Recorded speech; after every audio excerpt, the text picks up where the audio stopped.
Le novità sono che bisogna attrezzarsi sempre meglio per far fronte agli eventi più impegnativi da fare intervento con i nostri mezzi, con la nostra protezione civile. Ecco, e oggi ci siamo attrezzati con un nuovo mezzo che è dell'ultima generazione e che permette ai nostri uomini e ai nostri alpini della protezione civile a fare interventi più mirati e anche più sicuri che tutto funzioni e che siano anche in regola con tutti i materiali, ecco.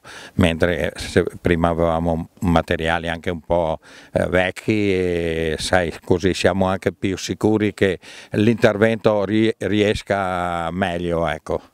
Noi abbiamo fatto un progetto ancora nel 2016 per appunto avere un carrello polivalente completo di torre faro, motopompa, generatori di corrente, tutto quello che può servire per essere pronti per un'emergenza che può capitare purtroppo in questi tempi, che capita spesso e volentieri.